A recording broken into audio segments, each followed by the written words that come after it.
வணக்கம், அஸ்ஸலாமு அலைக்கும். இன்றைக்கி நாங்கள் டிக்ஷனரி பேஜ் பார்ப்போம். எங்களுடைய O level English language exam பேப்பரில் டிக்ஷனரி பேஜும் இருக்குது. ஸோ நாங்கள் அதை படிக்க வேணும்.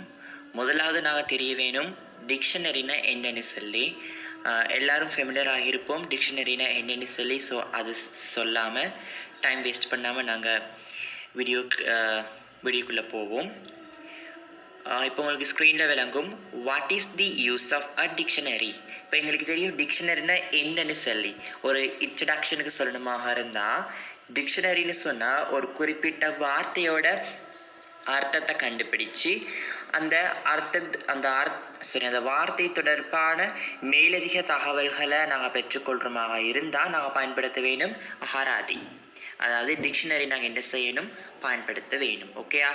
What is the use of a டிக்ஷனரின்னு சொன்னால் நாங்கள் பயன்படுத்துகிற இந்த அகராதி டிக்ஷனரியோட பயன்பாடுகள் அப்படி என்னன்னு சொல்லி கேட்குறாங்க. ஓகேயா? உங்களுக்கு விளங்கும். ஃபர்ஸ்ட் என்னதுன்னு சொன்னால் to see the meaning of words. அது எங்களுக்கு தெரியும் தானே, ஒரு வார்த்தையோட மீனிங்கை நாங்கள் என்ன செய்யணும், பார்க்கலாம். ஒரு வார்த்தையோட தமிழ் அர்த்தத்தையோ அல்லது சிங்கள அர்த்தத்தையோ ஏதேனும் ஒரு மொழியில் அந்த அர்த்தத்தை என்ன செய்ய முடியும், எங்களால் பார்க்கக்கூடியதாக இருக்கும். ரெண்டாவது டு செக் ஸ்பெல்லிங்ஸ். ஓகேயா? நாங்கள் என்ன செய்ய முடியும்னா ஸ்பெல்லிங்ஸை பார்த்து கொள்ள முடியும், அதாவது செக் பண்ணிக்க முடியும். ஸ்பெல்லிங் என்னதுன்னா நல்லா ஃபெமிலியராக இருக்க ஒரு வார்த்தை நான் சொல்கிறேன். ஆப்பிள்னு எழுதுவோமே. இப்போ ஆப்பிளில் நாங்கள் இங்கனைக்கு ஈ போடணுமா இல்லாட்டி ஐ போடணுமா? ஓகேயா? ஈ போடணுமா இல்லாட்டி ஐ போடணுமா? இப்போ அதை செக் பண்ணலாம் என்ன போடணும்னு சொல்லி. அதான் டு செக் ஸ்பெல்லிங்ஸ்னு சொல்கிறது. ஓகேயா? அடுத்தது டு லேர்ன் ப்ரொனன்சியேஷன். ப்ரொனன்சியேஷனா என்னென்னு சொல்லி கொஞ்சம் தெரிய வேணும். ப்ரொனன்சியேஷன் சொன்னால் உச்சரிப்பு. ஒரு வார்த்தையை நாங்கள் எழுதினா மட்டும் பத்தாது, நாங்கள் என்ன செய்யணும், அதை உச்சரிக்க தெரியணும். ஸோ நாங்கள் டிக்ஷனரியில் என்ன செய்யலாம்னா குறித்த வார்த்தையை எப்படி உச்சரிக்கணும்னு சொல்லி நாங்கள் என்ன செய்யலாம், தெரிஞ்சு கொள்ள முடியும். அடுத்தது to break a word into syllables. இங்கனைக்கு சிலேபல்ஸ்னால் என்னென்னு சொல்லி சில ஸ்டூடெண்ட்ஸ் ஃபெமிலியர் ஆகியிருப்பீங்க. சிலேபல்ஸ்னு சொன்னால் எங்களுக்கு இலகுவான முறையில் நாங்கள் பல பிரிவுகளாக பிரிக்கிறது தான் சொல்லுவோம் சிலேபல்ஸ். ஓகேயா? ஃபார் எக்ஸாம்பிள் நான் எழுதி காட்டுறேன். ப்ரிஃபர். ஓகேயா? ப்ரிஃபர் பார்த்தீங்கன்னா நாங்கள் 2 சிலேபலாக பிரிக்கலாம். இப்படி பிரிக்கலாம். சிலேபல்னு சொன்னால் ஒன்றும் இல்லை, 2 பிரிவுகள். சரியா பாருங்கள். ப்ரே அப்படிங்கிறது ஒரு பிரிவு, ஃபர் அப்படிங்கிறது இன்னொரு பிரிவு. ஸோ ப்ரிஃபர் இது 1வது சிலபல், இது 2வது சிலபல். அப்போ நாங்கள் என்ன செய்யலாம், சிலபலாக நாங்கள் என்ன செய்யலாம், பிரேக் பண்ணி நல்லா இலகுவாக அதை உச்சரித்து கொள்ளக்கூடியதாக இருக்கும். ஓகேயா? தென் அடுத்தது நாம் பார்ப்போம் to see the label word class. நீங்கள் உங்களுக்கு வேர்ட் கிளாஸ்னால் என்னென்னு சொல்லி தெரியும். வேர்ட் கிளாஸ்னால் என்ன, அதாவது adjective, adverb, noun, verb இதெல்லாம் தான் நாங்கள் சொல்லுவோம் வேர்ட் கிளாஸ். நாங்கள் ஏற்கனவே adjective, adverb எல்லாமே நாங்கள் செஞ்சுருக்கோம் இல்லையா? ஸோ வேர்ட் கிளாஸ் தொடர்பான ஒரு குறித்த அளவு அறிவு எங்களுக்கு இருக்கும். ஓகேயா? ஸோ நாங்கள் அதையும் செக் பண்ணி கொள்ளலாம். அதாவது குறித்த வார்த்தையானது எட்ஜெக்டிவா அட்வர்பான்னு சொல்லி என்ன செய்ய முடியும், தெரிஞ்சு கொள்ள முடியும். ஓகேயா? இப்போ பார்த்தீங்கன்னா குட் அப்படின்னு ஒன்று இருக்குன்னு வச்சுக்கோங்களே. குட்ங்கிறத நீங்கள் டிக்ஷனரியில் தேடினீங்கன்னா சின்னதா, ஓகேயா, சின்னதா ப்ரெக்கெட்டில் என்னன்னு போட்டிருப்பாங்க. சாரி, குட்ங்கிறது ஒரு நவுன் அல்ல, குட்ங்கிறது ஒரு எட்ஜெக்டிவ். ஸோ ADJன்னு சொல்லி ப்ரெக்கெட்டில் போட்டிருப்பாங்க. அப்போ குட்ங்கிறது எட்ஜெக்டிவ். இதே நீங்கள் அதே டிக்ஷனரியில் உங்ககிட்ட இருக்க டிக்ஷனரியில் போயிட்டு வெல் அப்படிங்கிற அந்த வார்த்தை இருக்குது தானே, அந்த வார்த்தை பக்கத்தில் பாருங்கள் டிக்ஷனரியில் ADVன்னு போட்டிருப்பாங்க. ஏன் ADVன்னு போட்டுறாங்கன்னா அது ஒரு அட்வர்ப். குட்ங்கிறது ஒரு எட்ஜெக்டிவ், வெல் அப்படிங்கிறது ஒரு அட்வர்ப். ஸோ நீங்கள் அதையும் என்ன செய்யலாம், டிக்ஷனரியில் பார்த்துக்கொள்ள முடியும். அதுன்னு சொல்லியிருக்காங்க to see the label / or word class. ஓகேயா? அடுத்து நான் பார்ப்போம்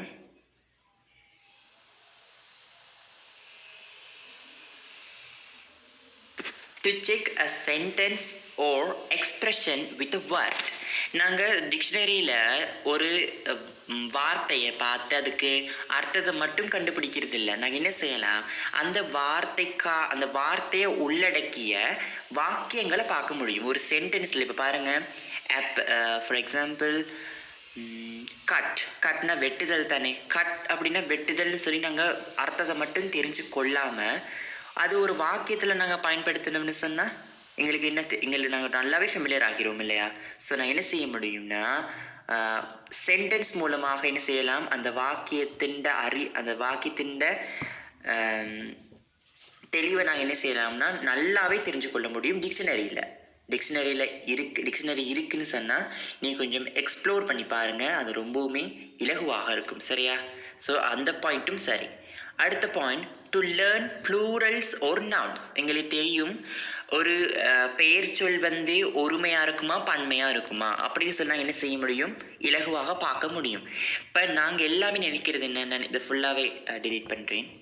நாங்கள் ஃபுல்லாக நினைக்கிறது என்னென்னா, பாருங்கள், ட்ரீன்னு இருக்குன்னு வச்சுக்கோங்களேன். ட்ரீனா ஒருமை, நான் எஸ்ன்னு போடுறேன். ட்ரீனா ஒருமை தானே. ட்ரீனா ட்ரீஸ், எஸ் சேர்த்துட்டோம்னு வச்சுக்கோங்களே.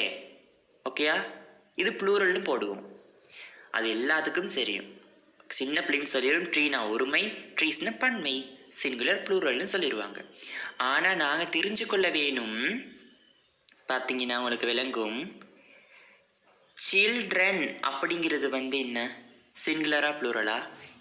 அது ஒரு ப்ளூரல், சிங்குலர் அல்ல. சிங்குலருக்கு எப்படி இருக்கும், சைல்டு அப்படின்னு சொல்லி இருக்கும். இப்போது எங்களுக்கு இந்த சில்ட்ரன் அப்படிங்கிறது ஒரு ப்ளூரல்னு சொல்லி எங்களுக்கு தெரியும். நாங்கள் சின்ன வயசுலேருந்து படிக்கிறோம், எங்களுக்கு சில்ட்ரன்னா ஒரு ப்ளூரல்னு சொல்லி தெரியும். ஸோ நாங்கள் அதை போய் டிக்ஷனரியில் பார்க்க தேவையில்லை. இப்போ நாங்கள் டிக்ஷனரியில் போயிட்டு பார்த்தோம்னா அந்த சில்ட்ரன் இப்படி போட்டிருக்கும், பக்கத்தில் ஓகே ப்ரெக்கெட்டில்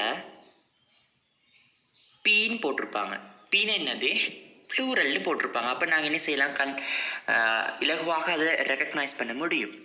அதர்வைஸ் இன்னும் ஒரு செக்ஷன் தெரிய வேணும். இப்போ பாருங்கன்னா விமன், சில்ட்ரன், மென் இதெல்லாமே பன்மைன்னு சொல்லி எங்களுக்கு தெரியும்.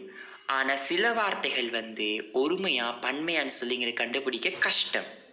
ஆங்கிலத்தில் தெரியும் உங்களுக்கு, சில வார்த்தைகளை பார்த்தா அதை உச்சரிக்க கஷ்டமாக இருக்கும். அந்த சொல்லுக்கான ஸ்பெல்லிங் மறந்துடும். அந்த ஸ்பெல்லிங் ஒரு நவுனா அல்லது ஒரு வேர்பா, நவுன்லேயும் இது ஒருமையாக இருக்கா பன்மையாக இருக்கான்னு சொல்லி நான் கண்டுபிடிக்க கஷ்டம். ஓகே, அப்போ நான் என்ன செய்ய முடியும், அதையும் நாங்கள் டிக்ஷனரியில் பார்க்க முடியும். அடுத்து, to learn plurals of nouns. Okay, நாங்கள் அதை பார்த்தோம் இல்லையா. அடுத்து நான் பார்க்க வேணும், இதெல்லாம் பார்த்தாச்சு. Okay, to learn the tense of a word. இப்போது எல்லாரும் கொஞ்சம் கஷ்டப்படுவாங்க, என்னத்துக்கு தெரியுமா, இந்த வேர்ப். இப்போ பார்த்தீங்கன்னா cut, read, red, eat, eaten இதெல்லாமே நாங்கள் வேர்ப் லிஸ்ட்டுன்னு சொல்லி படிச்சிருக்கோம். அந்த வேர்ப் லிஸ்ட்டை பாடமாக்குனவங்களுக்கு மாத்திரம் அது இலகுவாக இருக்கும், பாடமாக்காதவங்களுக்கு கஷ்டமாக இருக்கும். அப்போ ஆங்கிலம் என்ன பாடமாக்குறதா? இல்லை, பாடமாக்குறதுல ஒன்றுமே இல்லை. நாங்கள் என்ன செய்யணும்னா தேடி அதை நாங்கள் யூஸ் பண்ணோம் அப்படின்னா கண்டிப்பாக அது எல்லாமே ஞாபகத்தில் நிற்கும். நாங்கள் அதையும் பாடமாக்கக்கூடாது. நான் ஒரு நாளும் வேர்ப் லிஸ்ட் பாடமாக்குனது இல்லை. ஓகேயா? என்ன செய்யணும்னா இப்போது to learn the tense of a word. இப்போ ஒரு வேர்பானது இன்ஃபினிட்டிவ் வேர்பா அல்லது பாஸ்ட் டென்ஸ் வேர்பா அல்லது பாஸ்ட் பார்ட்டிசிபிள் வேர்பான்னு சொல்லி நாங்கள் இலகுவாக என்ன செய்யலாம், டிக்ஷனரியில் இனம் காண முடியும். ஓகேயா? அந்த பாயிண்ட்டும் ஓகே. அடுத்த பாயிண்ட் பார்ப்போம். To learn comparative superlative of adjectives and adverbs. நான் adjective and adverb படிப்பிக்கக்குள்ள நான் கிளியராக படிப்பிச்சிட்டேன். கம்பேரேட்டிவ் சூப்பர்லேட்டிவ் அது adjectiveல எப்படி இருக்கும், adverbல எப்படி இருக்குன்னு சொல்லி நான் கிளியராக சொல்லிட்டேன். ஸோ அந்த வீடியோ மிஸ் பண்ணாக்கள் எனக்கு சொல்லுங்கள், நான் அனுப்புகிறேன். அடுத்து, to learn synonyms, antonyms, homonyms, homophones and homographs. இந்த போயிடுச்சு இல்லையா? To learn synonyms, antonyms, homonyms, homophones and homographs. இதில் உங்களுக்கு தெரியும் சினோனியம்ஸ்னால் என்னென்னு, அதாவது ஒத்த கருத்து, என்டோனியம்ஸ்னா எதிர்கருத்து, ஹொமோனியம்ஸ், ஒமோஃபான்ஸ் அண்ட் ஒமோகிராப்ஸ் எல்லாம் வித்தியாசமானது. அதாவது எதிர்மறை சொற்கள், எதிர் சொற்கள், நேர் சொற்கள் அப்படின்னு நாங்கள் நிறைய சொல்லுவோம். ஸோ நாங்கள் ஃபெமிலியர் ஆகியிருக்கோம் என்ன இந்த சினோனியமும் என்டோனியமும். நாங்கள் ஹொமோனியம், ஒமோஃபான்ஸ், ஒமோகிராப்ஸ் அதெல்லாம் படிப்போம். ஓகேயா? அடுத்து last point, to know the origin of the story of words. சில வார்த்தைகள் வந்து இப்போது நவீன ஆங்கிலத்தில் வந்து ஒமிட் பண்ணிட்டாங்க. அதாவது ஒதுக்கப்பட்ட சில வார்த்தைகள் இருக்குது. அந்த வார்த்தைகளை நான் என்ன செய்வோம், தவறுதலாக பயன்படுத்துவோம். ஸோ அந்த மாதிரியான ஒதுக்கப்பட்ட வார்த்தைகளை நாங்கள் என்ன செய்ய முடியும், இது டிக்ஷனரியில் இலகுவாக காண முடியும். இப்போ இந்த பாயிண்ட்டுக்கு நான் சொன்ன அர்த்தம் இல்லை, அதுக்கு என்ன அர்த்தம்னு சொன்னால் ஒரு வார்த்தை வந்து அதோட முழுமையான வரலாறு என்ன செய்ய முடியும் எங்களுக்கு தெரிஞ்சு கொள்ளக்கூடியதாக இருக்கும். அந்த வார்த்தை வந்து எங்கே பிறந்துச்சு. இப்போ இங்கிலீஷ் அப்படிங்கிற இந்த வார்த்தை இருக்கு இல்லையா, இங்கிலீஷ் அப்படிங்கிற இந்த வார்த்தை எங்கே பிறந்துச்சு, அதாவது எங்கேருந்து இந்த இங்கிலீஷ் அப்படிங்கிற அந்த வார்த்தை தோற்றம் பெற்றது எல்லாருக்கும் தெரியும். என்ன, யூகே, யுனைடெட் கிங்டம், பிரித்தானியா எல்லாம் என்ன செஞ்சிச்சு, இங்கிலீஷ் அப்படிங்கிற அந்த வார்த்தை தோற்றம் பெற்றது. அப்போது இங்கிலீஷ் மட்டுமல்ல, வெவ்வேறு விதமான இன்னும் சில வார்த்தைகள் இருக்குது. அந்த வார்த்தைகள் எப்போ தோற்றம் பெற்றது தொடர்பான அறிவை என்ன செய்ய முடியும், எங்களுக்கு டிக்ஷனரியில் தெரிஞ்சு கொள்ள முடியும். ஓகேயா? ஸோ நாங்கள் what is the use of a dictionary அப்படிங்கிறத பார்த்துட்டோம். இப்போ எங்களுக்கு டிக்ஷனரினா என்னென்னு சொல்லி தெரியும், நாங்கள் எதுக்காக டிக்ஷனரியை பயன்படுத்துகிறோம்னு சொல்லி எங்களுக்கு தெரியும். ஒரு ரிவைஸ் பண்ணுறேன். நாங்கள் வார்த்தைக்கான மீனிங் தெரிஞ்சு கொள்ள முடியும், அதனுடைய ஸ்பெல்லிங்ஸ் தெரிஞ்சு கொள்ள முடியும், ப்ரொனன்சியேஷன் உச்சரிப்பு தெரிஞ்சு கொள்ள முடியும், சிலபல்ஸை நாங்கள் பிரித்து பார்க்க முடியும். நான் எக்ஸாம்பிள் சொன்னேன், ப்ரெஃபர், எஸ், அந்த மாதிரி. அடுத்து வேர்ட் கிளாஸ், அது வந்து வேர்ட் கிளாஸ்ன்னு சொன்னால் அது எட்ஜெக்டிவா அட்வர்பான்னு சொல்லி தெரிஞ்சு கொள்ள முடியும். ஓகேயா? வேர்ட் கிளாஸ் தொடர்பான அறிவை பெற்றுக்கொள்ள முடியும். அடுத்து ஒரு அந்த வார்த்தை வந்து வாக்கியத்தில் எப்படி பயன்படுத்துகிறங்கிற அந்த முறையும் அறிஞ்சு கொள்ள முடியும். அடுத்து அந்த குறித்த வார்த்தையானது ஒருமையாக பன்மையான்னு சொல்லி தெரிஞ்சு கொள்ள முடியும். அந்த வார்த்தையோட வேர்ப் செட்டே எங்களுக்கு என்ன செய்யலாம் தெரிஞ்சு கொள்ள முடியும். அதாவது கட், ஈட், ஈட்னு அந்த வேர்ப் லிஸ்ட் இருக்குல்லையா, அந்த அறிவை பெற்றுக்கொள்ள முடியும். அது மட்டும் இல்லாமல் எட்ஜெக்டிவ், பெயரடை அண்ட் வினையடை, அது ரெண்டுலேயுமே சூப்பர்லேட்டிவ் அண்ட் கம்பேரேட்டிவ் வேர்ட்ஸை நாங்கள் எப்படி பயன்படுத்துகிறோம்னு சொல்லி தெரியும். அடுத்து ஒத்த கருத்து, அதை குறித்த வார்த்தையானது அதுக்குள்ளே ஒத்த கருத்து சொல், அதுக்குள்ளே எதிர்கருத்து சொல், ஹோமோனியம், சமஃபான்ஸ், ஒமோகிராப்ஸ் போன்ற எல்லா அறிவுகளையும் பெற்றுக்கொள்ள முடியும். அடுத்து குறித்த வார்த்தையானது அந்த வார்த்தையின் வரலாறை பற்றி எங்களுக்கு என்ன செய்ய முடியும், பெற்றுக்கொள்ள முடியும். So dictionary is one of the best source to improve our knowledge. Okay, dictionary தான் ரொம்ப நல்ல. ஓகே, டிக்ஷனரினா என்னென்னு தெரியும், நாங்கள் எதுக்காக டிக்ஷனரியை பயன்படுத்துகிறோம்னு சொல்லி தெரியும். we know what is the use of the dictionary. Okay, அடுத்து நாங்கள் பார்க்க வேணும், do you know your dictionary? உங்களுக்கு உங்களுடைய டிக்ஷனரி தெரியுமா? எஸ், தெரியும். எங்களுக்கு 2 விதமான டிக்ஷனரி இருக்கும். முதலாவது என்னென்னு சொன்னால் பேப்பர் டிக்ஷனரி, ரெண்டாவது எலக்ட்ரிக் அல்லது டிஜிட்டல் டிக்ஷனரி.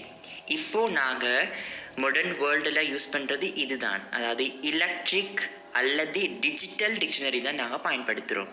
அதாவது ஃபோனில் நாங்கள் டிக்ஷனரி டவுன்லோட் பண்ணி ஆஃப்லைன், ஆன்லைன் அதிலெல்லாம் நாங்கள் பார்க்குறோம் இல்லையா, அதுதான் எலக்ட்ரிக் அல்லது டிஜிட்டல் டிக்ஷனரின்னு சொல்லுவோம். ஓகே, ஈஸியாக நாங்கள் அதை தான் பயன்படுத்துகிறோம். ஆனால் பேப்பர் டிக்ஷனரின்னு ஒன்று இருக்குது. பேப்பர் டிக்ஷனரிங்கிறது இப்போ உங்களுக்கு விளக்கமாக இருக்கும். இதுதான் பேப்பர் டிக்ஷனரி. ஓகேயா, புத்தகத்தில் இருக்குமே அதான் பேப்பரில் அடித்து பிரிண்ட் பண்ணி வந்துருக்குமே அதான் பேப்பர் டிக்ஷனரி. இப்போது நாங்கள் ஓலெவல் எக்ஸாம் தானே ஃபோக்கஸ் பண்ணுறோம். இந்த டிக்ஷனரி பேஜ் வந்து ஓலெவலுக்கு இந்த பேப்பர் டிக்ஷனரியில் தான் வரும். சரியா? எலக்ட்ரிக் டிஜிட்டல் டிக்ஷனரி வராது. உங்களுக்கு ஃபோனை பார்த்து விடுறதுன்னு சொல்லி தருவாங்களா? நெவர். என்னது, பேப்பர் டிக்ஷனரியில் இருக்கிற ஒரு பகுதியை ஃபோட்டோ பண்ணி தான் உங்களுக்கு தரப்போகிறாங்க. சரியா? அப்போ நாங்கள் அதுக்கு தான் ப்ரிப்பேர் ஆக வேணும். சரியா? அது மட்டும் இல்லாமல் இந்த பேப்பர் டிக்ஷனரி ஒன்றாவது உங்கள்கிட்ட இருக்கிறது ரொம்ப நல்லது. ஸோ கோ த்ரூ தேம், போய்ட்டு அதை பாய் பண்ணி வச்சுக்கோங்க. எலக்ட்ரிக்கல் டிஜிட்டல் டிக்ஷனரி இருக்கிறது நல்லம், இது ரெண்டையும் வச்சுக்கொண்டா நல்லம். ஓகேயா? அடுத்து டு யூ நோ யூ டிக்ஷனரியில் நாங்கள் இன்னும் ஒரு விஷயம் தெரிஞ்சு கொள்ள வேணும். இப்போது எங்களுக்கு தெரியும், நீங்கள் சொல்லுவீங்க என்கிட்ட, ஓகே எனக்கு புக்கில் இருக்க டிக்ஷனரி வேணாம், என்னோடய ஃபோனில் நான் டிக்ஷனரி டவுன்லோட் பண்ணி வச்சுருக்கிறேன், ஸோ நோ ப்ராப்ளம் அப்படின்னு சொல்கிறோம். ஆனால் ஒரு விஷயத்தை நீங்கள் ஞாபகத்தில் வச்சுக்கோங்க, நாங்கள் புத்தகத்திலேயோ அதாவது பேப்பர் டிக்ஷனரியோ அல்லது எலக்ட்ரிக்கல் அல்லது டிஜிட்டல் டிக்ஷனரியோ எதுவாக இருந்தாலும் நாங்கள் அதை பயன்படுத்துகிற விதம் ஒன்று இருக்குது.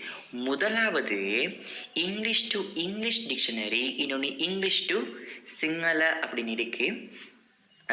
எங்களுடைய மதர் டங்னு சொன்ன தாய்மொழி என்னது? தமிழ்லையா? இப்போ நான் இன்றைக்கி தமிழ் எழுதுகிறேன். ஓகேயா? நாங்கள் 2 விதமாக பயன்படுத்த முடியும். English to English dictionary, English to Tamil அல்லது சிங்கள அல்லது ஜப்பனீஸ் டிக்ஷனரி. எதுக்காகன்னு சொன்னால் English to English dictionary use பண்ணுறது தான் நல்ல என்னை பொறுத்த வரைக்கும். ஏன்னு சொன்னால் எங்களுடைய தாய்மொழியில் நாங்கள் தமிழ் அர்த்தத்தை தெரிஞ்சுக்கிறத விட ஆங்கிலத்தில் கஷ்டமான ஒரு வார்த்தையை பற்றி இலகுவாக தெரிஞ்சுக்கிறது நல்ல. ஓகேயா? கன்ஃபியூஸ் ஆகாமல் கேட்டுக்கோங்க. அடுத்து நான் பார்ப்போம். இப்போது 2 முறைகள் இருக்குது. இப்போது நாங்கள் பயன்படுத்துகிறது இதுதான். இப்போ நான் பிங்க் கலரில் சர்க்கிள் பண்ணியிருக்குது இங்கிலீஷ் டு சிங்கள டிக்ஷனரி தான் நாங்கள் இப்போ பயன்படுத்துகிறோம். ஓகேயா? என்ன dictionary? English to Sinhala dictionary. அப்படியான டிக்ஷனரி பைலிங்குவல் டிக்ஷனரின்னு சொல்லுவோம். என்ன? Bilingual dictionary. அதை விட்டுட்டு எங்களுக்கு தெரியும் ஸ்ரீலங்காவில் இங்கிலீஷ் மீடியம் செய்கிற பிள்ளைகள் இருக்காங்க இல்லையா? அந்த இங்கிலீஷ் மீடியம் செய்கிற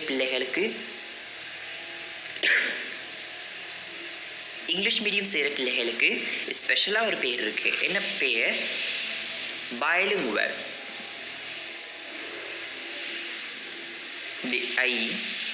பைலிங்குவல்னு சொல்லி ஒரு மீனிங் இருக்குது. ஓகேயா? பைலிங்குவல் ஸ்டூடெண்ட்ஸ்னு சொல்லுவாங்க. ஏன்னா தமிழ் மொழி அண்ட் ஆங்கில மொழி 2மே சேர்ந்து இருக்கிறது நாங்கள் பைலிங்குவல் டிக்ஷனரின்னு சொல்லுவோம். ஓகேயா? ஓகே, இப்போ நீங்கள் பைலிங்குவல் அப்படிங்கிற அந்த வார்த்தை நல்லா ஃபெமிலியராக இருக்கும். இப்போ நான் பயன்படுத்துகிற என்ன? இங்கிலீஷ் டு தமிழ் டிக்ஷனரி தானே, அதுக்கு நான் சொல்கிறோம் பைலிங்குவல் டிக்ஷனரி. அடுத்து இன்னொரு டிக்ஷனரி இருக்குது, மொனலிங்குவல் டிக்ஷனரி. மொனலிங்குவல் டிக்ஷனரின்னு சொன்னால் இங்கிலீஷ் டு இங்கிலீஷ் டிக்ஷனரி. நல்லா யோசிச்சு பாருங்களேன். இப்போது நாங்களுமே தமிழர்கள் இல்லையா? எங்களுக்கு ஆங்கிலத்தில் ஏதாவது ஒரு வார்த்தைக்கு மீனிங் தெரியாட்டி இங்கிலீஷ் டு தமிழ் டிக்ஷனரி நாங்கள் தேடுவோம். இதே ஆங்கில மொழியில் இருக்கிறவங்க, அதாவது இங்கிலீஷ்காரவங்க இருக்காங்களே, ஃபாரினர்ஸ், அவங்களுக்கு இங்கிலீஷில் ஏதாவது ஒன்று தெரியலன்னு அவங்க என்னத்தை தேடுவாங்க? இங்கிலீஷ் டு தமிழா? இல்லை, என்னத்தை பயன்படுத்தணும்? இங்கிலீஷ் டு இங்கிலீஷ் டிக்ஷனரியை தான் பயன்படுத்த வேணும். அப்படியான டிக்ஷனரி தான் மொனலிங்குவல் டிக்ஷனரி. அவங்க என்னத்தை பயன்படுத்துவாங்க? இந்த டிக்ஷனரி. நாங்கள் பயன்படுத்துகிறோம் இந்த டிக்ஷனரியை. சரியா? இப்போ நாங்கள் தமிழ் மொழியில் ஏதாவது ஒரு அர்த்தம் தெரியலைன்னா நாங்கள் தமிழ் டு தமிழ் டிக்ஷனரி பார்ப்போம் தானே. தமிழ் அகராதின்னு சொல்லுவோமே, தமிழ் டு தமிழ் டிக்ஷனரி. அந்த டிக்ஷனரிக்கு பேர் மொனலிங்குவல் டிக்ஷனரி. வேறு மொழியில் வந்தால் English to Sinhala, English to Tamil வந்தால் நாங்கள் அதை சொல்கிறோம் பைலிங்குவல் டிக்ஷனரி. ஓகேயா? திருப்பி ஒரு ரிவைஸ்மெண்ட் பார்ப்போம். நாங்கள் பார்த்தோம் டிக்ஷனரியின் யூசேஜஸ், டிக்ஷனரியின் பயன்பாடுகள் பார்த்தோம்.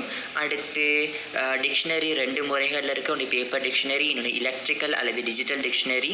நான் பயன்படுத்துகிறோம் பேப்பர் டிக்ஷனரியையும் எலக்ட்ரிக்கல் டிக்ஷனரியும். இப்போ எல்லாரும் பயன்படுத்துறது ஃபோனில், டேப்பில், லேப்டாப்பில் எல்லாத்துலேயுமே என்னத்தை? எலக்ட்ரிக்கல் அல்லது டிஜிட்டல் டிக்ஷனரியை. பேப்பர் டிக்ஷனரி பயன்படுத்துறது நல்ல. பேப்பர் டிக்ஷனரி தான் எங்களுக்கு எக்ஸாம் பேப்பரில் வரும். அடுத்து 2 விதமான டிக்ஷனரி இருக்குது. ஒன்று இங்கிலீஷ் டு இங்கிலீஷ் டிக்ஷனரி அல்லது English to Sinhala, Tamil, Spanish, எது வேணாலும் இருக்கலாம். ஓகேயா? அப்படி இங்கிலீஷ் டு இங்கிலீஷ் டிக்ஷனரியை நாங்கள் சொல்லுவோம் மொனலிங்குவல் டிக்ஷனரி. இங்கிலீஷ் டு தமிழ், அதாவது இங்கிலீஷ்லேருந்து வேறு ஏதாவது மொழியில் மொழிபெயர்த்து பார்க்கக்கூடிய அகராதியை நாங்கள் சொல்லுவோம் பைலிங்குவல் டிக்ஷனரி. ஓகேயா? அடுத்து இன்னொரு முறை டிஸ்கிரிப்டிவ் டிக்ஷனரி, ப்ரிஸ்கிரிப்டிவ் டிக்ஷனரி. டிஸ்கிரிப்டிவ் டிக்ஷனரின்னு சொன்னால் நாங்கள் பயன்படுத்துகிறோம் இல்லையா டிக்ஷனரி, அதாவது இந்த மொனலிங்குவல் டிக்ஷனரிக்குள்ள இன்னொரு பேர் ப்ரிஸ்கிரிப்டிவ் டிக்ஷனரி. இந்த பைலிங்குவல் டிக்ஷனரிக்குள்ள இன்னொரு பேர் டிஸ்கிரிப்டிவ் டிக்ஷனரி. சரியா? இப்போது நாங்கள் எல்லாமே நாங்கள் எப்படிப்பட்ட மாணவர்கள்? நாங்கள் எல்லாருமே ESL லேர்னர்ஸ். நாங்கெல்லாம் யார்? ESL learners. ESLக்கு என்ன அர்த்தம்னு சொன்னால் இங்கிலீஷ் செகண்ட் லாங்குவேஜ். சரியா? English second language. ஓகேயா? நாங்கள் ஆங்கிலத்தை 2ஆம் மொழியாக நாங்கள் என்ன செய்கிறோம், படிக்கிறோம். ஓகேயா? அப்போ நாங்கள் எல்லாமே ESL லேர்னர்ஸ். ஆனால் ஃபாரினர்ஸ்லாம் யார்? Native learners. ஃபாரினர்ஸ்லாம் யார்? இன்னைக்கு நான் ஒரு பாயிண்ட் ஒன்று விட்டுட்டேன், எனக்கு எழுதிக்கோங்க. Native learners. நாங்கள் எல்லாருமே ESL லேர்னர்ஸ், ஃபாரினர் உள்ளவங்க எல்லாருமே, அதாவது இங்கிலீஷ்காரங்க எல்லாமே நேட்டிவ் லேர்னர்ஸ். சரியா? இப்போ எங்களுக்கு ஓலவெளி செய்ய போகிற எங்களுக்கு தெரிஞ்சுக்க வேண்டிய விஷயம் இது கண்டிப்பாக தெரிய வேணும். அடுத்து இது தெரிய வேணும். அடுத்து பேப்பர் டிக்ஷனரி, எலக்ட்ரிக் டிக்ஷனரி இருக்குன்னு சொல்லி தெரிய வேணும். அடுத்து இது தெரிய வேணும். கண்டிப்பாக இதுவும் தெரிய வேணும். மொனோலிங்குவல் பைலிங்குவல் டிக்ஷனரி. எங்களுக்கு இது தெரிய வேண்டிய அவசியம் இல்லை. ஆனால் எங்களுக்கு தெரியணும் என்ன, நாங்கள் எல்லாருமே ESL லேர்னர்ஸ், ஃபாரினர்ஸ், அதாவது வெளிநாட்டில் உள்ளவங்க எல்லாருமே நேட்டிவ் லேர்னர்ஸ்னு சொல்லி தெரிய வேணும். சரியா? மற்றபடி இது பெருசாக அவசியமாக இல்லை. ஓகே? அடுத்து நான் பார்ப்போம். நான் இப்போ சொன்னேன் என்னது, பேப்பர் டிக்ஷனரின்னு சொன்னேன் இல்லையா? அதாவது இங்கே பாருங்கள், பேப்பர் டிக்ஷனரி வந்து பொதுவாக 2 சிஸ்டத்தில் இருக்குது. ஓகேயா? பேப்பர் டிக்ஷனரி எப்படின்னா, அதாவது நான் சொல்ல டிக்ஷனரியுடைய பெயர்கள் தான். முதலாவது ஆக்ஸ்போர்ட் டிக்ஷனரி, 2வது கேம்பிரிட்ஜ் டிக்ஷனரி. உங்கள்கிட்ட இருக்கும் ஆக்ஸ்போர்ட் டிக்ஷனரி அல்லது கேம்பிரிட்ஜ் டிக்ஷனரி இருக்கும். இது 2மே நல்லது தான்.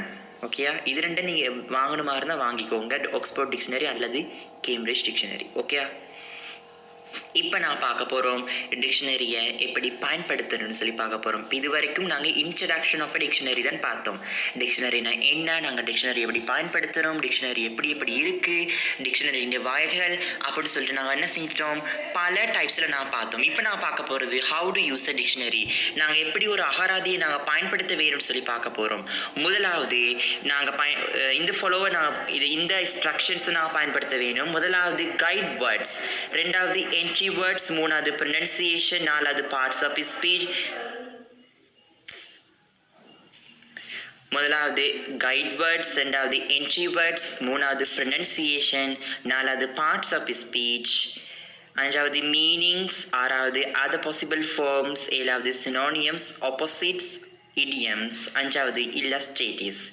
இப்போது நாங்கள் செய்ய போகிறோம் O-level எக்ஸாமில் எங்களுக்கு இந்த முறைகள் எல்லாமே தெரிய வேணும். முதலாவது கைட் வேர்ட்ஸ்ன்னு சொன்னால், நாங்கள் ஒரு வார்த்தையை பார்க்குறோம், அந்த வார்த்தையான்னு தெரிய வேணும். சரியா? சில அகராதிகளில் வார்த்தையாக இருக்காது, அது ஒரு சொல்லாக இருக்கும். நாங்கள் என்ன செஞ்சிருவோம், ஒரு எழுத்தாக இருக்கும், நாங்கள் கன்ஃபியூஸ் ஆகிறோம். அப்போ கைட் வேர்ட்ஸ்ன்னு சொன்னால் குறித்த வார்த்தை தொடர்பான அறிவு கண்டிப்பாக இருக்கணும். சரியா? நாங்கள் என்னத்துக்காக இந்த வார்த்தையை தேடுறோம் அப்படிங்கிற அந்த இன்ஸ்ட்ரக்ஷனோட ஒரு அறிவுறுத்தலோடு நாங்கள் இருக்கணும். 2வது என்ட்ரி வேர்ட்ஸ், நான் என்ன செய்யணும், அந்த வார்த்தையை தேடி போகணும் டிக்ஷனரியில். அந்த டிக்ஷனரியில் குறித்த வார்த்தையை தேடுற முறையை தெரியும் தானே, அதாவது ஆல்பபெட்டிக்கல் ஆர்டரில் இருக்கும், A-லிருந்து Z வரைக்கும் இருக்கும். அந்த ஃபார்மேட்டில் தான் என்ன செஞ்சுருப்பாங்க, டிக்ஷனரியை தயாரிச்சிருப்பாங்க. அப்போ நாங்கள் அந்த ஃபார்மேட்டில் தெரிய வேணும். 3வது ப்ரொனன்சியேஷன். கண்டிப்பாக நாங்கள் எப்படி கண்டுபிடிக்கலாம், இப்போ ஆப்பிள்னு இருக்குன்னா நாங்கள் APPLE வந்தால் தான் ஆப்பிள்னு சொல்லி கண்டுபிடிக்கலாமா? இல்லை, நாங்கள் உச்சரிப்பை வச்சு தான் டிக்ஷனரியில் ஒரு வார்த்தையை கண்டுபிடிக்க வேணும். 4வது வேர்ட் கிளாஸ். இப்போ நாங்கள் கண்டுட்டோம், ஒரு வார்த்தையை கண்டுபிடிச்சிட்டோம் டிக்ஷனரியில். அதுக்கப்புறம் அந்த வார்த்தையானது எட்ஜெக்டிவா அட்வர்பான்னு சொல்லி தெரிஞ்சு கொள்ள வேணும். 5வது தான் நாங்கள் என்ன செய்யணும், மீனிங் தெரிஞ்சு கொள்ள வேணும், டிஃபினேஷன்ஸ், விளக்கம் தெரிஞ்சு கொள்ளணும். 6வது தான் அந்த வார்த்தையை நாங்கள் இன்னும் எப்படி சொல்லலாம், அதாவது சினோனியம்ஸ் அப்படி தெரிஞ்சு கொள்ள வேணும். ஆப்போசிட்ஸ், எதிர்கருத்தத்தை பார்க்கணும்.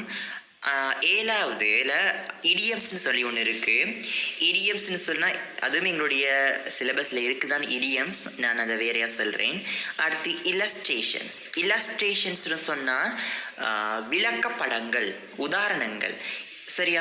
முதலாவது நாங்கள் என்ன செய்யணும், வார்த்தையை யோசிக்கணும். 2வது அந்த வார்த்தையை தேடி போகணும் டிக்ஷனரியில், எப்படி தேடுறதுன்னு சொன்னேன். அப்புறம் அந்த வார்த்தையை உச்சரிக்கணும். அதுக்கப்புறம் அந்த வார்த்தை எட்ஜெக்டிவா அட்வர்பா நவுனா வேர்பா அதன்னு சொல்லி கண்டுபிடிக்கணும். 5வது மீனிங்கை வாசிக்கணும். 6வது ஒத்த கருத்து சொற்களை பார்க்கணும். அடுத்து எதிர்கருத்து பார்க்கணும். இது வேணா அடுத்து உதாரணங்களை வாசிக்கணும். சரியா? இப்படி தான் நாங்கள் என்ன செய்யணும், டிக்ஷனரியை யூஸ் பண்ணுற முறை. How to use the dictionary. ஓகேயா? தெரியலன்னா திருப்பி இதை பாருங்க. ஓகேயா? இப்போ நாங்கள் இது செய்வோம். Dictionary pages. Refer the dictionary page given below and tick the points that you find in it. இப்போ இந்த கூற்றுகள்லாம் இருக்குது. ஓகே, இந்த கூற்றுகள் எல்லாமே நாங்கள் டிக்ஷனரியில் பார்க்க இயலுமா அப்படிங்கிறத நாங்கள் என்ன செய்யணும், டிக் பண்ண வேணும். முதலாவது A, I can find the meanings of words. டிக்ஷனரியில் எங்களுக்கு வார்த்தையோடைய மீனிங் தெரிஞ்சுக்கொள்ளலாமா? எஸ், தெரிஞ்சுக்கொள்ளலாம். அப்போ என்ன செய்யுங்க, டிக் பண்ணுங்க. Right. B, I can find whether the word is a noun, a verb, adjective, adverb, preposition. இப்போ சொல்கிறாங்க, என்னால் ஒரு குறித்த வார்த்தையானது பெயர் சொல்லா, வினை சொல்லா, வினையடையா, பெயரடையான் அப்படின்னு சொல்லி என்ன செய்யலாம், டிக்ஷனரியில் தெரிஞ்சு கொள்ளலாம் அப்படின்னு சொல்கிறாங்க. தெரிஞ்சு கொள்ளலாம் தானே? அப்போ ரைட் போடுங்க. C, I can check the spelling of the word.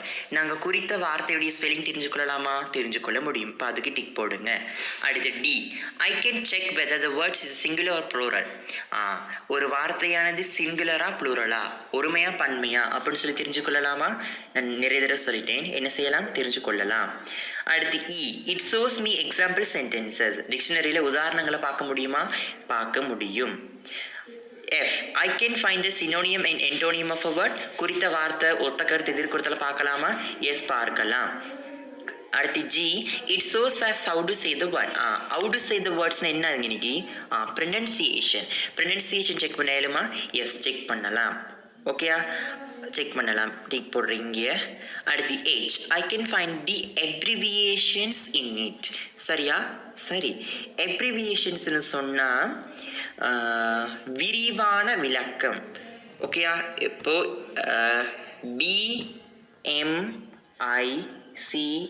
BMICH தெரியும் தானே எங்களுக்கு? பண்டார நாயக்க மெமோரியல் கான்ஃபரன்ஸ் ஹால் அப்படின்னு தான் சொல்லும் இல்லையா? அந்த ஃபுல்லாக வருமே பண்டார நாயக்க மெமோரியல்னு, அதுதான் அப்ரிவியேஷன். விளங்கிச்சா? அதுதான் அப்ரிவியேஷன். இப்போ நாங்கள் சொல்லுவோம் இல்லையா 9 o'clock அப்படின்னு, 9 o'clockனு சொல்லுவோம் தானே? இதுக்கு அப்ரிவியேஷன் என்னதுன்னா 9 of the clock, அதான் அர்த்தம். ஓகே, அப்போ இதுன்னு அப்ரிவியேஷன் என்னது? இதுதான் அப்ரிவியேஷன். அதாவது விளக்கமாக நாங்கள் சொல்கிறதா இருந்தால் ஃபுல்லாக சொல்கிறது, அதாவது சுருக்கி சொல்லாமல் நாங்கள் ஃபுல்லாக வீழ்ச்சி சொல்கிறது, அதான் அப்ரிவியேஷன். ஓகே, இப்போ இது எல்லாத்தையும் என்ன செய்யலாம், டிக்ஷனரியில் பார்க்கலாம். மேபி இந்த பாயிண்ட் எல்லாம் தந்து டிக் பண்ணி இப்படி போட வரும், கரெக்டாக ஃபால்ஸான்னு சொல்லி. இது எல்லாமே எனக்கு கரெக்ட் தான். ஒரு டிக்ஷனரியில் இது அனைத்தையும் நான் என்ன செய்யலாம், பார்க்க முடியும். ஓகே,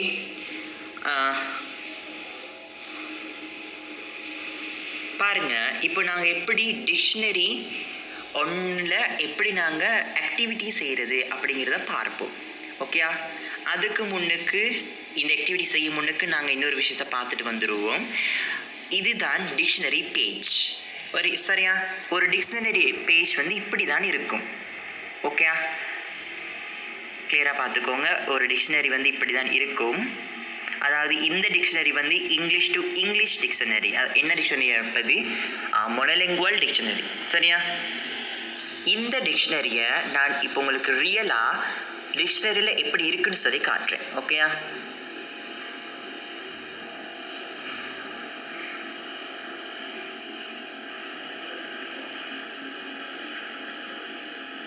ஓகே, இது என்னோட ஆக்ஸ்ஃபோர்ட் அட்வான்ஸ்ட் லேர்னர்ஸ் டிக்ஷனரி. சரியா? ஓகேயா? நான் வச்சுருக்கிறது ஆக்ஸ்ஃபோர்ட் டிக்ஷனரி. இந்த டிக்ஷனரி பைலிங்குவல் டிக்ஷனரி இல்லை, இங்கிலீஷ் டு தமிழ் டிக்ஷனரி இல்லை. இது இங்கிலீஷ் டு இங்கிலீஷ் டிக்ஷனரி. அப்போ என்ன டிக்ஷனரி இது? Bilingual dictionary. சாரி, இது பைலிங்குவல் டிக்ஷனரி இல்லை, இது மொனோலிங்குவல் டிக்ஷனரி. ஓகே, இப்போது இந்த பேஜை நான் என்ன செய்ய போகிறோம்னா ரியலாக பார்க்க போகிறோம். ஓகே, அதுக்கு முன்னுக்கு நாங்கள் கொஞ்சம் செக் பண்ணிக்குவோம் தரவுகளை. எத்தனாவது நம்பர்? அதாவது இந்த ஃபோட்டோ ஆன்லைன்லேருந்து எடுக்கப்பட்ட ஃபோட்டோ, இதுவும் ஆக்ஸ்போர்ட் டிக்ஷனரியில் எடுத்தது. தெரிஞ்சுக்கொள்ள வேணும் 171. சரியா 171ஆம் பக்கத்தில் தான் இந்த டிக்ஷனரி இருக்குது. ஓகே, இப்போ நாங்கள் தேடுவோம் என்னுடைய டிக்ஷனரியில்.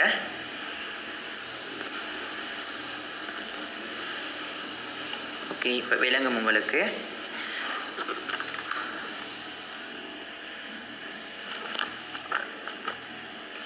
எஸ், இதான் அந்த பேஜ். ஓகே, விளங்குமே இப்போ உங்களுக்கு ரியலா? இதான் உங்களுக்கு பேஜ், டிக்ஷனரி பேஜ். ஓகே, இப்போ இதில் நாங்கள் வந்து எப்படி சில எக்ஸசைஸ் செய்ய போகிறோம். ஓகே, இந்த ஃபோட்டோ உங்களுக்கு விளங்குவமாக இருக்கும். இதை பார்ப்போம். ஓகே, பாருங்கள். இதில் வந்து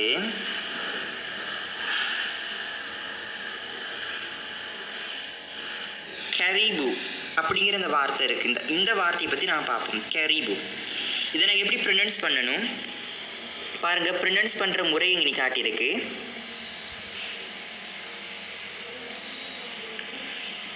எஸ்,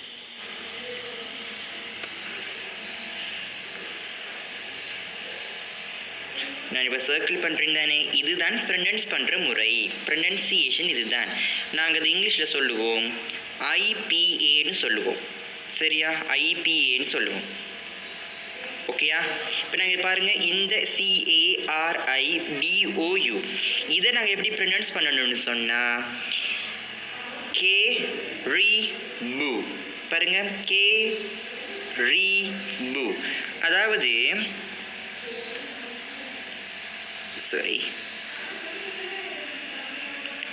இப்படி ஒன்று வந்திருக்கு இல்லையா, அந்த இதுதானே. இது நான் எப்படி ப்ரொனவுன்ஸ் பண்ணணும்னு சொன்னால் ஏன்னு சொல்லி ப்ரொனவுன்ஸ் பண்ணணும். அப்போ சொல்லி பாருங்கள், கெரிபு. அப்போ இந்த வார்த்தை நான் எப்படி ப்ரொனவுன்ஸ் பண்ணணும்? கெரிபு அப்படின்னு சொல்லிட்டு ப்ரொனவுன்ஸ் பண்ணணும்.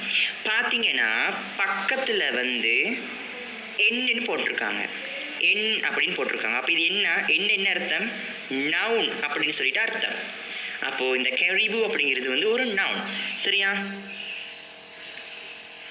இதை நாங்கள் எப்படி ப்ளூரலுக்கு மாற்றணும்னு சொல்லியிருக்கிறாங்க பாருங்கள். பிஎல்னா ப்ளூரல், என்ன செய்யணும்? எஸ் சேர்க்க சொல்லியிருக்கிறாங்க. ஓகேயா, அப்போ அந்த கெரிபூஸ் இன்னைக்கு எஸ் சேர்த்தா அதான் ப்ளூரல். ஓகேயா, இப்போ விளங்கியிருக்குன்னு நினைக்கிறேன். இப்போ பாருங்கள், அர்த்தம் சொல்லியிருக்காங்க. இது கெரிபுனா என்னன்னு சொல்லியிருக்கிறாங்க பாருங்கள்.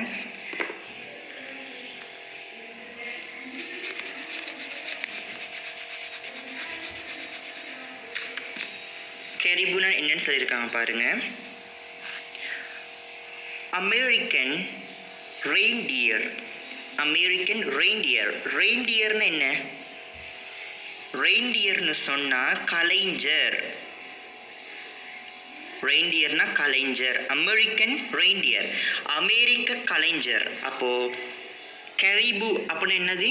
அமெரிக்க கலைஞர். ஓகே, பாருங்க, இது எக்ஸாம்பிள்ஸ் வந்திருக்காங்க. Example, herd of 50 caribous. பாருங்க, எஸ் எடுத்திருக்காங்க, ப்ளூரல்ஸ். அதாவது 50 அமெரிக்க கலைஞர்கள் கூட்டம் அப்படின்னு சொல்கிறது தான் இதன் அர்த்தம். பாருங்கள், இப்போ இதை நாங்கள் இந்த கெரிபு அப்படிங்கிறத நாங்கள் வந்து இங்கிலீஷ் டு தமிழ் டிக்ஷனரியில் பார்த்தா கிடைக்கும், அமெரிக்க கலைஞர்னு சொல்லி கிடைக்கும். நாங்கள் அது அப்படி தெரிஞ்சு கொள்றதை விட இந்த டிக்ஷனரி, அதாவது இந்த ஆக்ஸ்போர்ட் டிக்ஷனரி, அட்வான்ஸ்ட் ஆக்ஸ்போர்ட் டிக்ஷனரியில் நாங்கள் படிக்கிறது ரொம்பவுமே நல்ல. அதாவது இந்த ரெயின்டியர்னால் என்ன அப்படின்னு சொல்லி எங்களுக்கு உண்மையாகவே தெரியாது தானே. இந்த ரெயின்டியர்னால் என்னன்னு சொல்லி அதை வேணால் நீங்கள் என்ன செய்யுங்க, நெட்டில் சர்ச் பண்ணி பாருங்கள். ஓகே, இது வந்து பேப்பர் டிக்ஷனரி. இப்போ நாங்கள் இதே இந்த மீனிங்கான விளக்கத்தை நாங்கள் என்ன செய்ய போகிறோம்னா ஒரு எலக்ட்ரிக்கல் டிஜிட்டல் டிக்ஷனரியில் பார்க்க போகிறோம். Okay,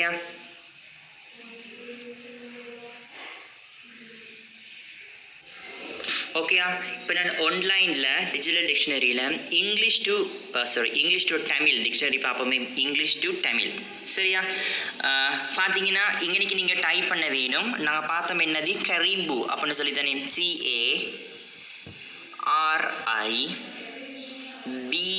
CARIBOU. பாருங்க, நான் டைப் பண்ணிட்டேன். விட வந்துச்சா பாருங்க, கரிபோன்னு தான் வந்திருக்கு. அப்போ இந்த தமிழ் அர்த்தம் கிடைக்கலையே, டிஜிட்டல் டிக்ஷனரியில் கிடைக்கலையே. கிடைக்காது. சரியா, நாங்கள் பார்த்தோம் இல்லையா. பாருங்க,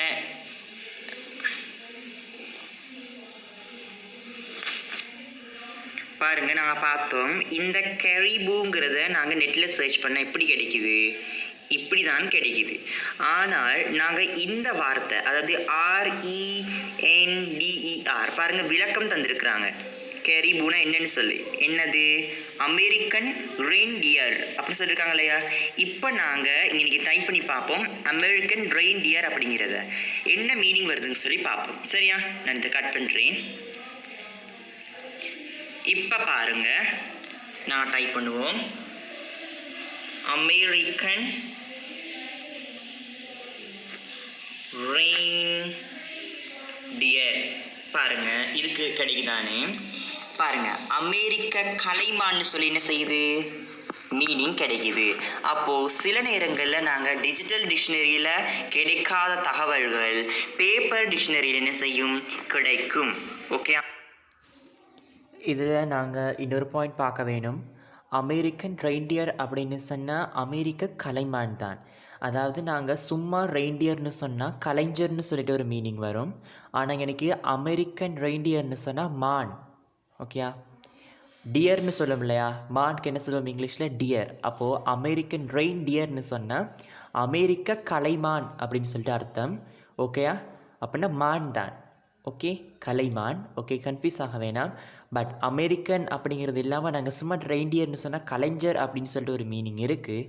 ஆனால் அமெரிக்கன் ரெயின்டியர் அப்படின்னா அமெரிக்க கலைமான். ஓகேயா? அதாவது மான். பேப்பர் டிக்ஷனரியில் எங்களுக்கு கிடைக்கக்கூடியதாக இருக்கும். ஸோ இந்த மாதிரி ஒரு டிக்ஷனரியை நீங்கள் வச்சுக்கொள்வது நல்ல. ஓகே, பெரிய செலவு ஒன்றும் இல்லை. நீங்கள் டிக்ஷனரியை வாங்கி கொள்ளலாம். ஓகே, நீங்கள் ஆக்ஸ்போர்ட் டிக்ஷனரி வாங்கலாம், அல்லது மற்றதுன்னா கேம்பிரிட்ஜ் டிக்ஷனரியை வாங்கலாம். ஓகே,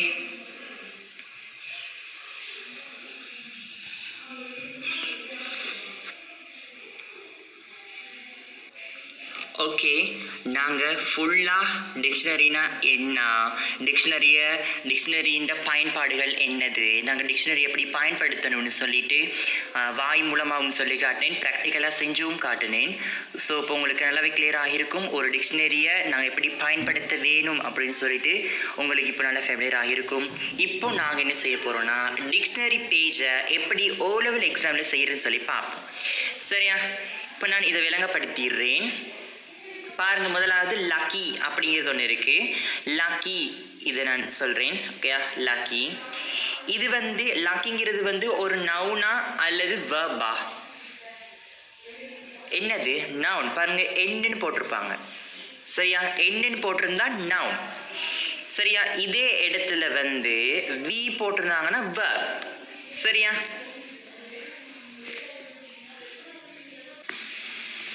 ஓகே, நாங்கள் சில அப்ரிவியேஷன்ஸை கொஞ்சம் பார்ப்போம். இப்போ நான் காட்டுறேன் வீடியோவில். இதுதான் அப்ரிவியேஷன்ஸ். இதில் முதலாவது பார்த்தீங்கன்னா விளங்கும் ABBR. ABBRன்னு போட்டிருந்தா அதுக்கு அர்த்தம் அப்ரிவியேஷன்.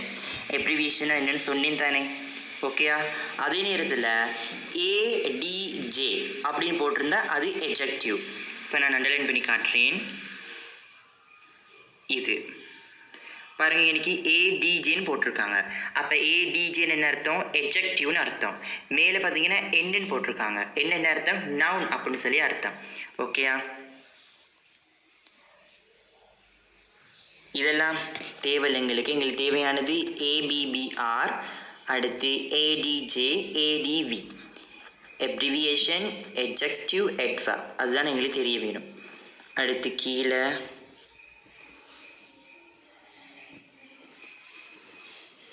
மேலே எங்களுக்கு தெரிய வேணும் என் அப்படின்னு என்னது? நவுன். அதாவது இங்கனுக்கு போட்டிருக்காங்க. இந்த என் என்னது? நவுன். ஓகே, அடுத்து வீன்னு என்ன அர்த்தம்? verb. ஓகே, இப்போ இதில் நாங்கள் சொல்லுவோம் அப்ரிவியேஷன். டிக்ஷனரியில் கண்டிப்பாக அந்த அப்ரிவியேஷன் தந்திருப்பாங்க, நாங்கள் கன்ஃபியூஸ் ஆகக்கூடாதுன்னு. ஓகேயா? இப்போ நாங்கள் இதை படிச்சுட்டு தான் இந்த ஆக்டிவிட்டி செய்ய போகணும். ஓகே, இப்போ எங்களுக்கு கிளியராக விளங்கும். இப்போ நாங்கள் ஃபெமிலியராக இருப்போம். இதில் என் போட்டிருந்தா என்ன அர்த்தம்? என்னன்னு போட்டிருந்தா இந்த லக்கி அப்படிங்கிற அந்த வார்த்தை ஒரு நவுன் அப்படின்னு சொல்லிட்டு எங்களுக்கு என்ன செய்யும், ஒரு விளக்கம் கிடைக்கும். அடுத்தியா சரியா? அடுத்து இந்த லக்ரேட்டிவ்னு ஒரு வார்த்தை இருக்கு. இந்த லக்ரேட்டிவ்ங்கிறது வந்து ஒரு எட்ஜெக்டிவ். சரியா? இது வந்து ஒரு நவுனும் இல்லை, ஒரு வேர்பும் இல்லை. இது வந்து என்னது, ஒரு எட்ஜெக்டிவ். அடுத்து இந்த லியூன் அப்படின்னு சொல்லிட்டு இருக்கு, அதுவும் ஒரு நவுன். ஓகே. அடுத்து லம்ப்னு சொல்லி ஒன்று இருக்கு, அது வந்து என்னது, ஒரு நவுன். ஓகே. அடுத்து லமி அப்படின்னு சொல்லி ஒன்று இருக்கு, இதில் பி வந்து சைலண்ட் லெட்டர், லமி, இது வந்து ஒரு எட்ஜெக்டிவ். அடுத்து லுனேசின்னு ஒன்று இருக்கு. சரியா? லுனேசியில் என் போட்டிருக்காங்க, அப்போ இது என்னது, ஒரு நவுன். லுனேட் சரியா?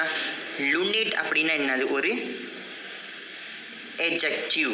அப்போ இலகுவாக அது நவுனா எட்ஜெக்டிவா எட்வர்பான்னு சொல்லி என்ன செய்யலாம், எங்களுக்கு தெரிஞ்சு கொள்ள முடியும்.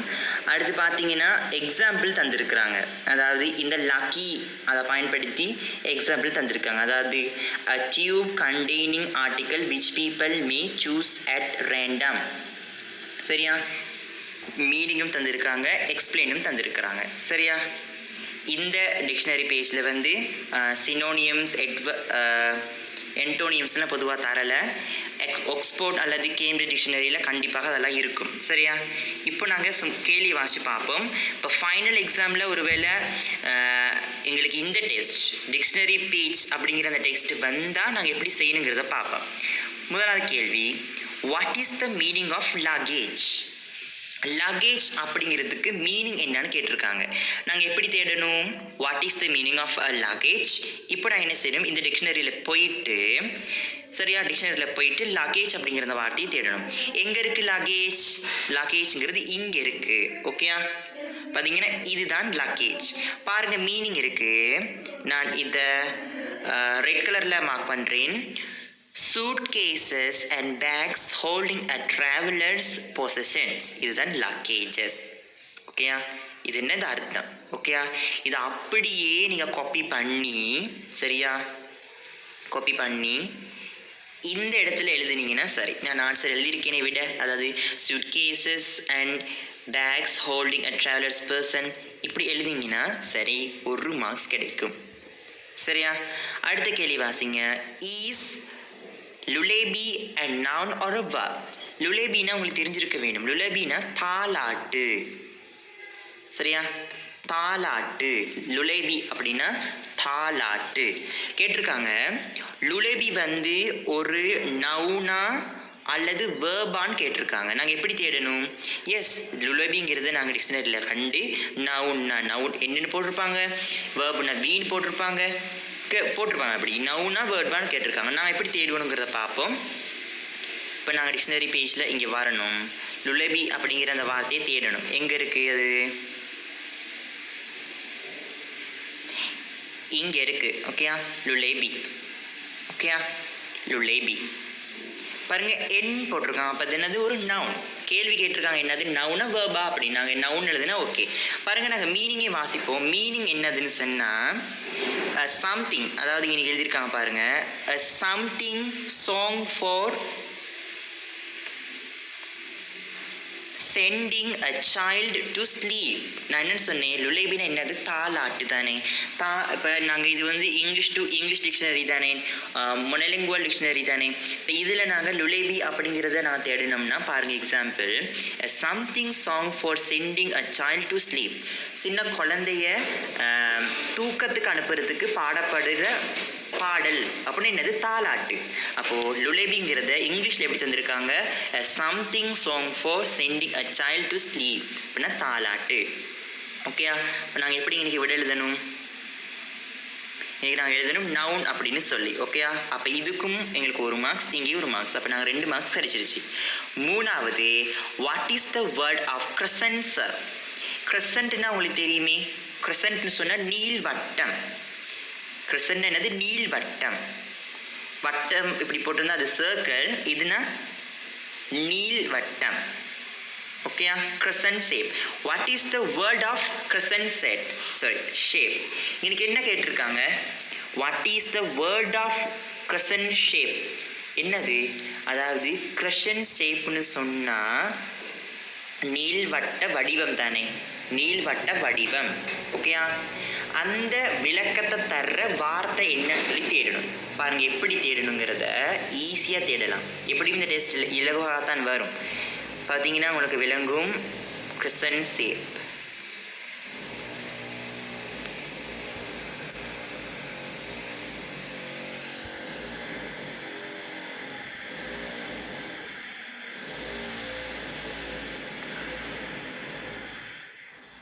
எஸ், இந்த கிடைச்சிருக்கே. crescent shaped. crescent shapedனு என்னது அப்போ அந்த வார்த்தை? லுனேட். லினேட், சரி. லுனேட் அப்படிங்கிறத நீங்கள் எழுதுனீங்கன்னா சரி. லுனேட்னா என்ன தெரியுமா? லுனேட்னு சொன்னால் இந்த சந்திர மாதம், சந்திர மாதம்னு சொல்லுவோமே, அது நாங்கள் திங்கள் மாதம்னு கூட சொல்லுவோம். அதுதான் லுனேட். சரியா? அப்போ crescent ஷேப் அப்படிங்கிறத சொல்கிற வார்த்தை என்னன்னு கேட்டிருக்காங்க. நாங்கள் லுனேட்னு எழுதுனா போதும். இப்போ நான் ஒரு கேள்வி. Okay, sorry. லுனேட் அப்படின்னு சொன்னால் சந்திர மாதம் இல்லை. லுனேட்னு சொன்னால் பிறை வடிவம். சரியா? பிறை வடிவம் தெரியும் தானே? அந்த பிறை வடிவத்துக்கு நான் சொல்லுவோம் லுனேட். ஓகே, அது வந்து ஒரு எஜெக்டிவ், ஒரு பெயரடை. பிறை போன்ற முகம் நான் சொல்லுவோம் தானே? பிறை போன்ற முகம்னா பிறை என்னது? அன்றைக்கி ஒரு பெயரடை தானே? அப்போது லுனேட்ங்கிறது ஒரு adjective. Okay, is lunate noun or a verb அப்படின்னு கேட்டிருக்காங்க. லுனேட்ங்கிறது வந்து ஒரு நவுனா வேர்பான்னு கேட்டிருக்கிறேன். நீங்கள் என்ன எழுதணும்? நைதர்னு எழுதணும். நான் படிச்சிருந்தேனே போத் ஐதர் நைதர்னு எழுதணும். ஏன்னா ரெண்டுமே இல்லை, அது வந்து ஒரு எஜெக்டிவ். சரியா? ஓகே, நாங்கள் அதுக்கும் மார்க்ஸ் எடுத்துட்டோம். லுனேட். ஓகேயா? அடுத்து 4வது, give another word for lunation. ஓகேயா? சாரி, லுனேட் அப்படிங்கிறது வந்து சந்திர மாதம் இல்லை, லுனேஷன் அப்படிங்கிறது தான் சந்திர மாதம். ஓகேயா? 4வது, give another word for lunationna similar word கேட்குறாங்க தானே, அதாவது சினோடியம் கேட்குறாங்க தானே, ஒத்த கருத்து சொல்லி எழுத சொல்கிறாங்க. பாருங்கள், எதுக்கு எழுத சொல்கிறாங்க? லுனேஷன் அப்படிங்கிறதுக்கு ஒத்த கருத்து சொல்கிறாங்க. பாருங்கள், நான் தேடுவோம் லுனேஷனுங்கிறத.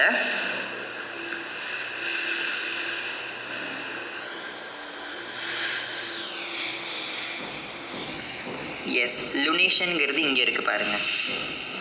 லுனேஷன் நான் இப்போ அண்டர்லைன் பண்ணுறது. லுனேஷனுங்கிறது வந்து ஒரு நவுன். என்ன விளக்கம்னா லுனர் மந்த் அப்படின்னு சொன்னால் திங்கள் மாதம்னு சொல்லுவோம். சரியா?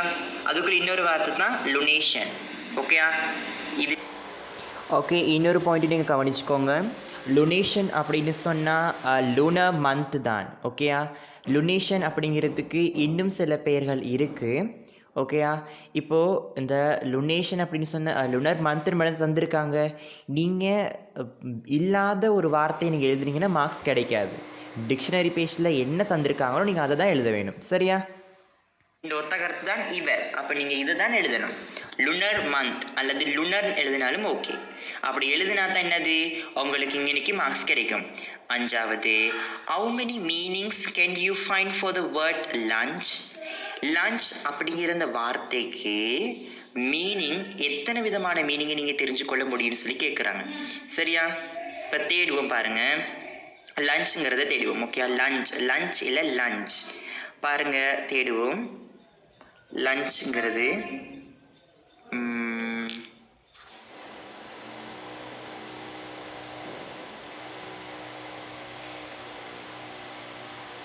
எஸ், லஞ்ச் இங்கே இருக்குது பாருங்கள். ஓகேயா? லஞ்ச்னா ஒரு நவுன். பாருங்கள், sudden forward movement for the body. அப்போ இது முதலாவது மீனிங். அட்டஸ்ட், சாரி, இது a long rope attached to a horse while is being trapped. இது வந்து 2வது. make long forward அப்படிங்கிறது 3வது. சரியா? அப்போ எத்தனை மீனிங்ஸ் கிடைக்குது? லஞ்சுங்கிற எத்தனை மீனிங்ஸ் இந்த டிக்ஷனரியில் இருக்குது? 3 இருக்குது. 1 2 3 மீனிங் இருக்குது. சரியா? அப்போ நாங்கள் 3 மீனிங்ஸ்னு எழுதினாலும் சரி அல்லது 3ன்னு எழுதினாலும் சரி. ஓகே, இப்படி எழுதுனீங்கன்னா உங்களுக்கு 5க்கு 5 கிடைக்கும். சரியா? 1க்கு 1 மார்க்ஸ் தருவாங்க. மொத்தம் 5க்கு 5க்கு எடுக்கலாம். ஓகே, அப்போ டிக்ஷனரி பேஜ் வந்து கஷ்டமா இல்லை சரியான லேஸு. நான் ஃபர்ஸ்ட் ஆஃப் ஆல் டிக்ஷனரினா என்னன்னு சொன்னேன், டிக்ஷனரியின் பயன்பாடுகளை சொன்னேன், டிக்ஷனரியின் வகைகளை சொன்னேன், டிக்ஷனரியை நாங்கள் எப்படி பயன்படுத்த வேணும்னு சொன்னேன். அடுத்தது ஓலெவல் இங்கிலீஷ் லாங்குவேஜ் எக்ஸாம் பேப்பரில் டிக்ஷனரி பேஜ் ஓகே நாங்கள் என்ன செய்யணும், இப்படி தானே ஒரு பேஜ் ஒன்று தர போகிறாங்க. இதில் நான் என்ன செய்யணும்னா நவுன் வேர்பான் இப்படி கண்டுபிடிக்கணும். நான் சொன்னேன் அப்ரிவியேஷன் என்ன அர்த்தம், ஏடிஜேன்னு என்ன அர்த்தம், ஏடிவின்னு என்ன அர்த்தம்னு சொன்னேன் இல்லையா, அதை நாங்கள் கவனமாக பார்க்க வேணும். மீனிங் இங்கே தான் இருக்குது. நாங்கள் பார்த்தோமே லுலபி அப்படின்னா தாலாட்டு தானே. இதெல்லாம் நாங்கள் வாசித்து எடுக்க வேணும். 2-3 தாலாட்டு இந்த பாருங்க, சாரி 2-3 மீனிங் இருக்கான்னு பார்க்கணும். 1 2 அங்கே ஒரு 3 கிடைச்சிச்சு. இப்போ நாங்கள் அதையும் எண்ணி போட வேணும். கரெக்டாக என்ன செய்யணும், கேள்வியை வாசிக்க தெரியணும். இப்போ பார்த்தீங்கன்னா இதில் உங்களுக்கு கேள்வி விளங்கலைன்னா விட கிடைக்காது. ஒன்றாவது கேள்வி பாருங்கள், what is the meaning of luggage. Luggage அப்படிங்கிற அந்த வார்த்தைக்கான கருத்து என்ன, அர்த்தம் என்னன்னு கேட்குறாங்க. அது தெரிஞ்சால் தான் நாங்கள் அங்கே டிக்ஷனரி பேஜில் போய் தேடலாம். 2வது, is lullaby a noun or a verb. Lullaby அப்படிங்கிறது வந்து ஒரு நவுனா வெர்பான்னு சொல்லி கேட்குறாங்க. அப்போ இந்த கேள்வி விளங்குனா தான் என்ன செய்யலாம், டிக்ஷனரி பேஜில் போய்ட்டு என் போட்டிருக்காங்களா, ஏடிஜே போட்டிருக்காங்களா, ஏடிவி போட்டிருக்காங்களா, வி போட்டிருக்காங்களாங்கிறத தேடலாம். ஓகேயா. 3வது, what is the word for கவனிச்சு பார்க்க வேணும். வாட் இஸ் த வேர்ட் அப்படின்னு சொன்னால் கிரஷன் ஷேப் அப்படின்னு சொல்கிற அந்த விளக்கத்தை தார வார்த்தை என்னன்னு சொல்கிறாங்க. ஓகேயா, நாங்கள் லுனேட்னு எழுத வேணும். 4வது பாருங்கள், கிவ் another வேர்ட் ஃபார் லனேஷன் அப்படின்னா சினோனியம் கேட்குறாங்க. ஓகேயா, இப்போது சினோனியம் ஒன்று தாங்க, சினோனியம் ஒன்று எழுதுங்க அப்படின்னா நாங்கள் என்ன செஞ்சுருவோம், டக்குன்னு வாசித்து எழுதிடுவோம். ஆனால் கிவ் another வேர்டுன்னு சொன்னால் நான் கொஞ்சம் கன்ஃபியூஸ் ஆகும் தானே, அதுக்கு தான் எக்ஸாம் பேப்பரில் அப்படி தருது. அப்படின்னா ஒத்த கருத்து சொல்லுறேன். 5வது, how many meanings can you find for the word of lunch. Lunch அப்படிங்கிற அந்த வார்த்தைக்கான அர்த்தம் நான் ஒரு எக்ஸாம்பிளுக்கு சொன்னது. நீங்கள் இப்போ செய்ய வேணும் என்னென்னா 2018ஆம் ஆண்டு டிக்ஷனரி பேஜ் தான் வந்துச்சு. ஸோ நாங்கள் இந்த டிக்ஷனரி பேஜை கணக்கெடுக்காமல் இருக்கக்கூடாது. கண்டிப்பாக ஃபைனல் டெஸ்ட்டுக்கு வந்தாலும் வரும் டிக்ஷனரி பேஜ். டிக்ஷனரி பேஜ் சரியான லேசி தான். ஸோ பாஸ் பேப்பர் புக்கில் 2018ஆம் ஆண்டு புதுசாக வந்திருக்குது. 2018ஆம் ஆண்டில் பார்த்தீங்கன்னா டிக்ஷனரி பேஜ் வந்திருக்கு. நீங்கள் அதை செய்யலாம். பார்ட் 2க்கு தான் வரும். ஸோ நான் அதை செய்யுங்க. அதுக்கப்புறம் முதல் டெஸ்ட்டு கொஞ்சம் செய்வோம் டிக்ஷனரி பேஜில். ஓகேயா.